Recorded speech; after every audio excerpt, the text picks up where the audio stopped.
It's really a pleasure to join you and others at this iconic setting, the Tea Hub. I remember vividly my visit to the Tea Hub uh, about 3.5 years ago. It was truly inspiring. And I really regret that I cannot be with you in person, but it's a pleasure to join you virtually. And the program is so inspiring, so comprehensive.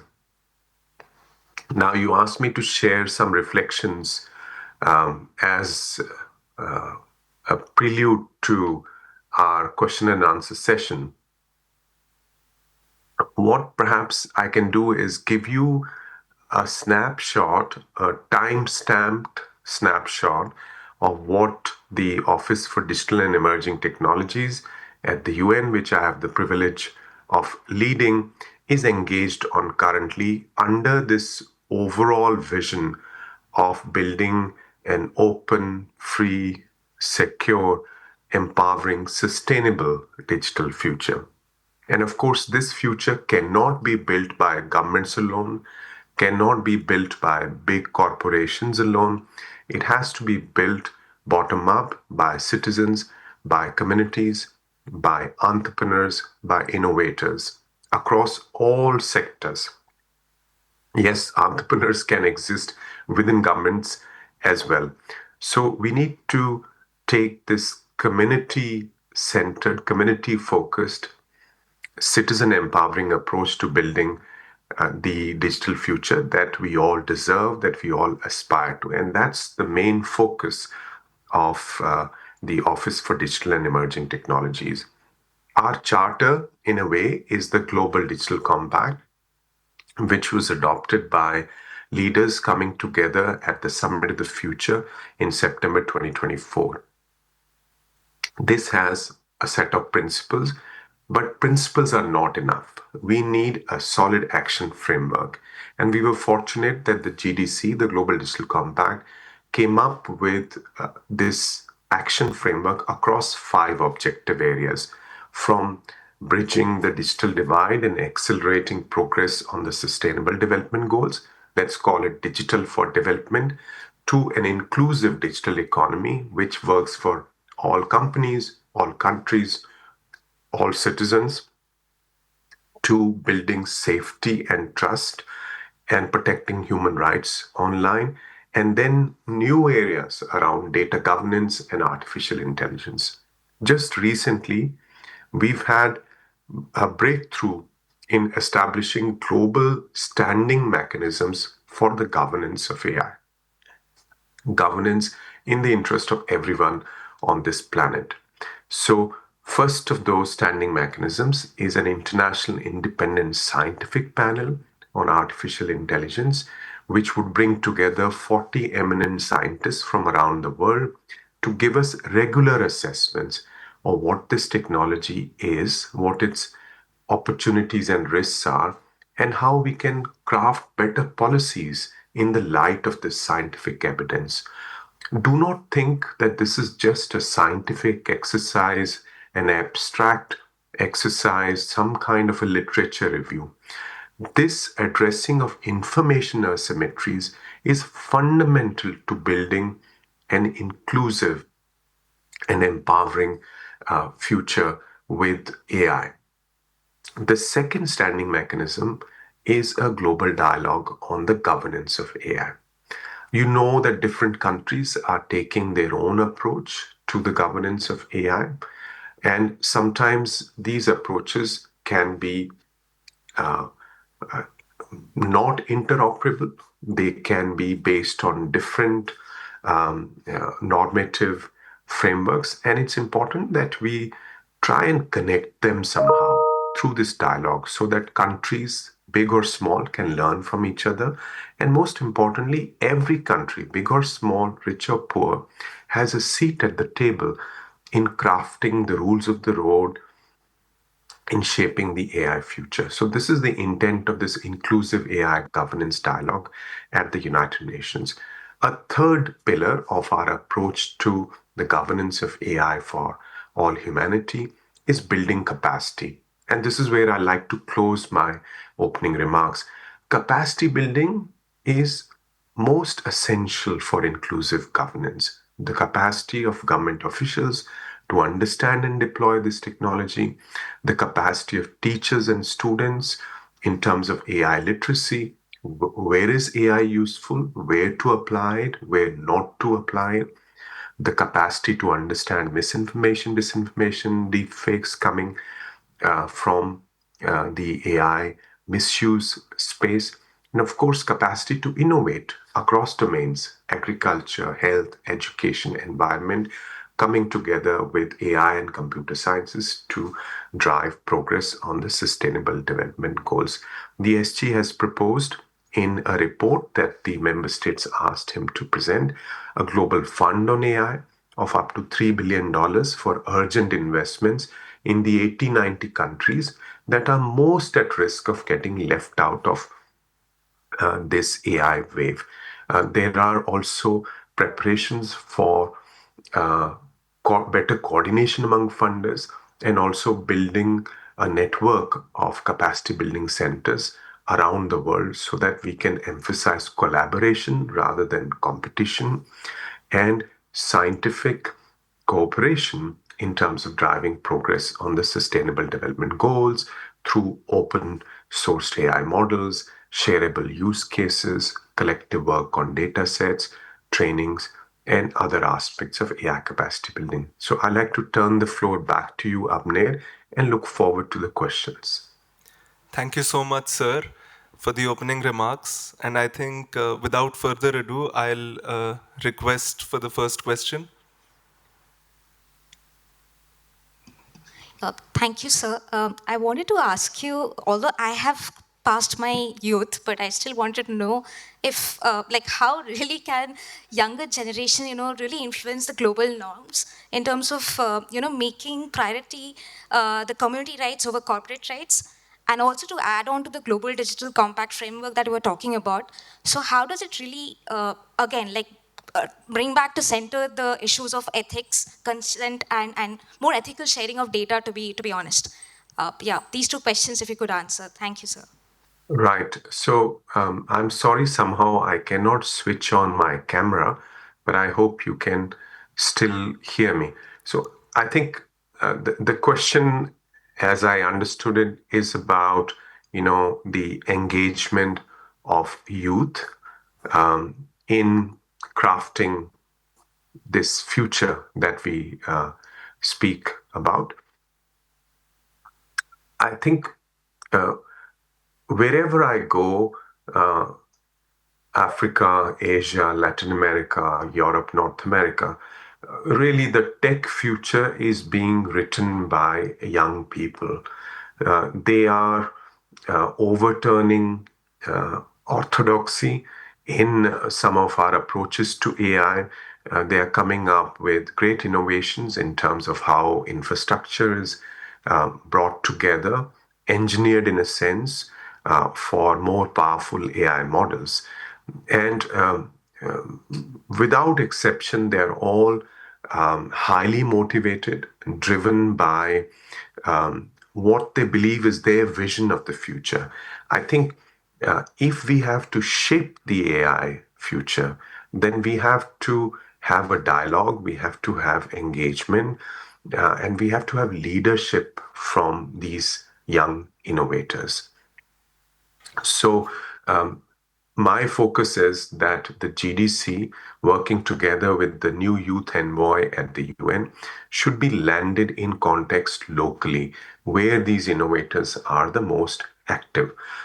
So that we can, as the conference notes also mention, ladder up the implementation of the GDC.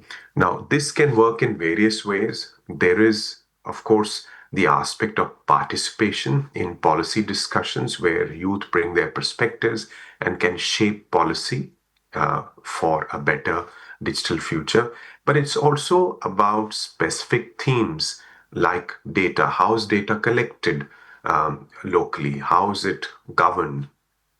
How do we protect the rights of people over data? So the young innovators can set the benchmarks there can set the bar high in terms of trusted innovation, in terms of empowering outcomes from the use of digital and emerging technologies. I hope I have answered your question.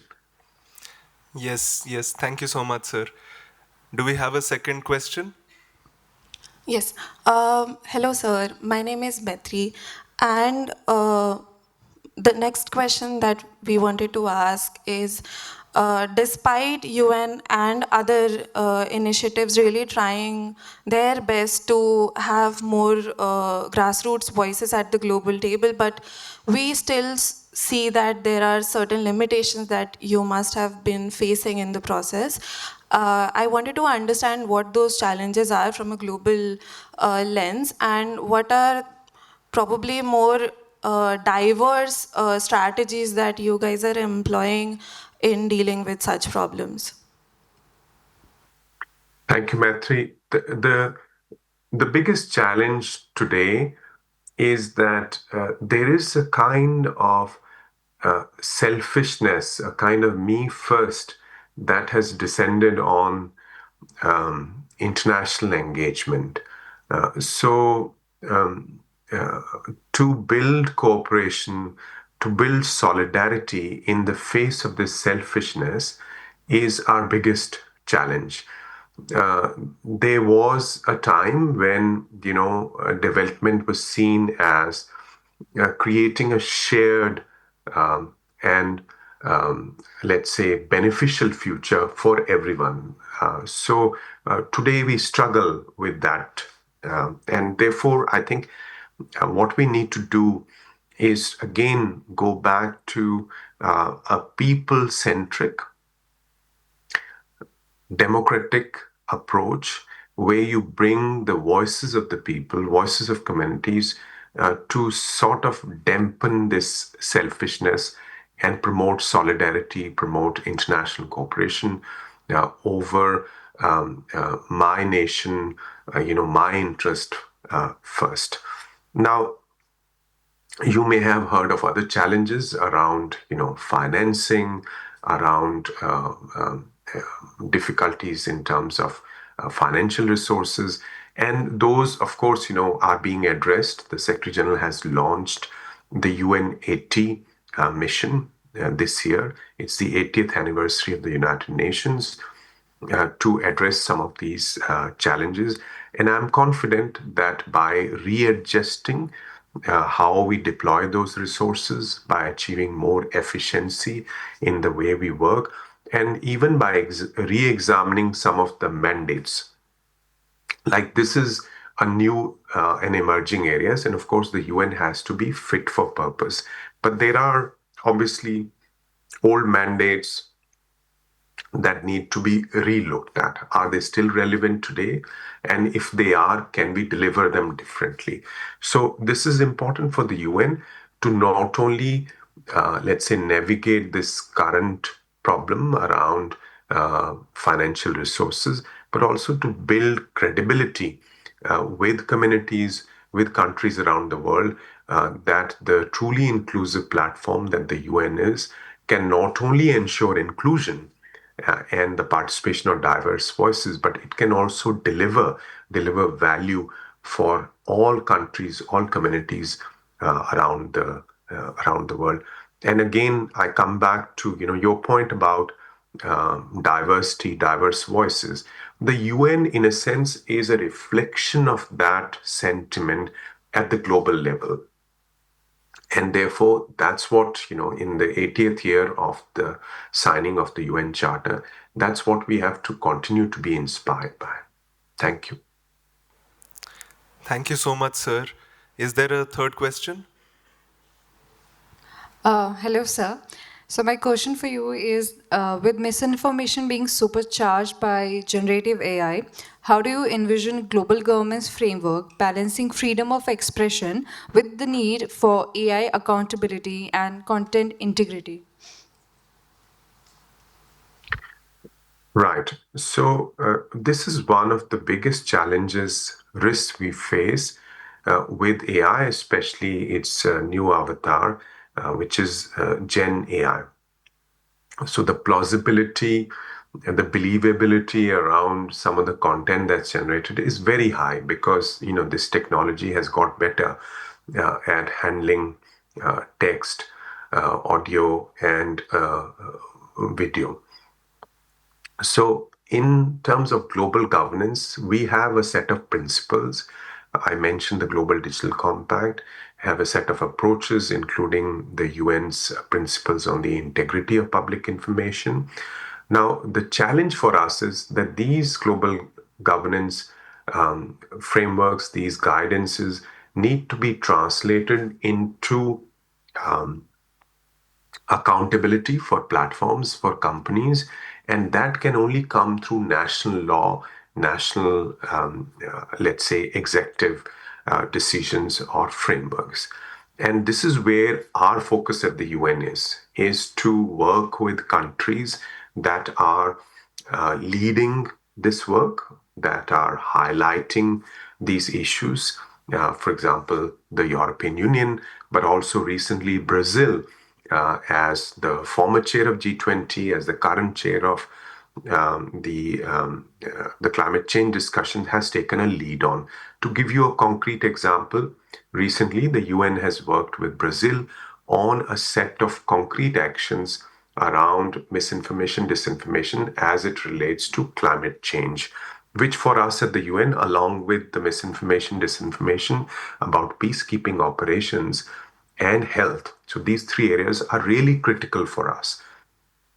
So we are kind of emphasizing that interface where the global guidance, the global principles meet with national actions and working with, let's say, some leading countries, the champions of this, fight against misinformation, disinformation. Now, you mentioned this aspect of balance. I think it's very, very important. In the name of countering misinformation, disinformation, or for that matter, security threats, and we've seen that around the world. Sometimes we take harsh and excessive measures. Internet shutdowns is one such thing, and we've seen how the youth can react to these kind of harsh, excessive measures. They may be driven by good intentions, but they end up having a disproportionate impact on sustainable development, on freedom of speech, freedom of expression, freedom of assembly.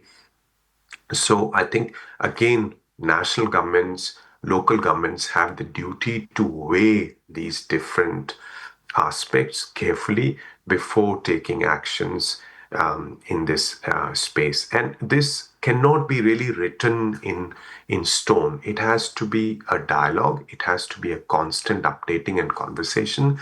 And I really, admire some of the work that, the organizers, DEF, and others are doing in terms of empowering citizens so that they can themselves know what is misinformation, what is disinformation. So it's a combination of this kind of a top-down, bottom-up approach that can help us get through. Let's not underestimate this challenge because as AI becomes even more powerful, its ability to shape reality for each one of us, its ability to, let's say, select and present information to us in convincing ways is only going to increase. This is a serious, serious challenge to democracies, to political systems, to political participation everywhere. So power shifts, the impact on democracy, these are kind of, some of the, let's say, first and second order consequences of AI that we all have to be engaged with in a serious manner. Thank you so much, sir. I would now request Osama to close with a few comments, make a few comments before Amandeep sir closes the evening. Yeah, good morning. Amandeep, thank you very much for making yourself available 5:30 in the morning. That's really incredible. Couple of points. One point is that we know you champion communities a lot. In every talk, wherever you go, you do. Even the GDC, the first time that you had started, you have always talked about communities, communities, and communities. And yet, we see that in all discussions and forums and everywhere, communities are continued to be left out. And while the world in terms of technology has been completely motivated by AI, artificial intelligence, machine learning, and that entire movement of AI is very much top down. And on the other hand, people and communities are being treated as consumers. And so, there is this whole challenge that I see for GDC. How do you see that you can take GDC in a way that you can take it forward, where you can motivate and inspire and connect and mobilize the communities to be, to be in a responsible position to ask for accountability for all the tech providers. So in terms of, I am asking a question that how do you see the future of GDC in terms of taking responsibility of communities being more vocal and more accountable to ask questions? And on the other hand, what kind of support do you think that Digital Empowerment Foundation kind of organization can bring forward to GDC? Thank you, Osama. Now, this laddering up and the combination of the top-down, globally coordinated approach with the community-led approaches, I think this is a critical issue. So how are we going about it practically? In the context of even our UN system coordination, I have endeavored to involve the regional economic commissions in Latin America, Africa, the West Asian region, the Asia Pacific region, in Europe, in the implementation of the GDC. So, for instance, recently we had a meeting with the West Asian region in Dubai, and earlier in Amman, where the regional agenda, the Arab digital agenda, was aligned with the GDC, was aligned with the outcomes of the World Summit on Information Society. So bringing it down one level and then going further, we've been working with the resident coordinators. The UN has a network of 130 resident coordinators around the world. So we've engaged them through workshops. In fact, we are building a suite of digital services for them, down to the extent of how they can prepare projects with stakeholders on the ground by utilizing the language of the GDC with an AI tool, so that this aspect is integrated into the jointly developed frameworks for SDGs that the UN and its teams, the agencies, build together with the local government. Simultaneously, we have worked with our colleagues at UN Habitat to put together a global alliance of mayors for digital cooperation. In New York, we recently had this election of a new mayor. So, and I've been in some other parts of the world where cities are taking the lead and you are really in an iconic city and to be admired, and the leadership of the political leadership and the leadership of people like my dear friend Jayesh Ranjan, this has to be really applauded, because from that level we can generate really context specific innovation. So we want to engage the mayors on this issue. Now, you asked at the end of your question, how can the UN better engage with organizations such as the DEF? Because, these layers of, like, say, either international organizations or governments, that's one thing. But then we have to try and reach communities in as many ways as we can. So this is where the work of the Digital Empowerment Foundation, the World Summit Awards, and more than 1,000 of those who have come forward to endorse the GDC principles becomes very important. So we are keeping up this engagement through town halls, through interactions such as the one today, despite being a small team, but we are, leveraging other partners across the UN, UNCTAD, UNIDO, UNDP, and so on. We are also building up And I think this is something where we can amplify this work. These new avenues for collaboration. To give you two examples, a new open source week, this is the third year that we've done this, where the open source community, again, which is closer to the community, comes together. The digital public goods work that's being done has a profound link to open source. Democratization of AI, if you look at open and shareable models, what's going on in many parts of the world, China, for example, again, there is a profound link there. So this open source week has become a go-to place for hundreds of open source enthusiasts to come together. So a set of principles which recently South Africa has endorsed, the city of Barcelona has endorsed, has come out from that engagement. And the second example I want to share with you is a DPI summit. Digital public infrastructure has been profoundly transformative in India, for example. I've seen it firsthand. You all have seen it firsthand. And this paradigm is now spreading throughout the world. But there was no place where this community of DPI thinkers, DPI builders, people who worry about DPI safeguards, or quickly taking DPI to Africa to build an integrated continent-wide digital economy. There was no place for this community to come together. So second year of the DPI summit, first one was in Cairo. Second one, we stayed in Africa because that's where the interest is the maximum, the need is the maximum. So this year it was in Cape Town earlier this month. So these are some ways in which we are endeavoring to kind of take a more, as your conference notes put it, a more laddered up approach to this.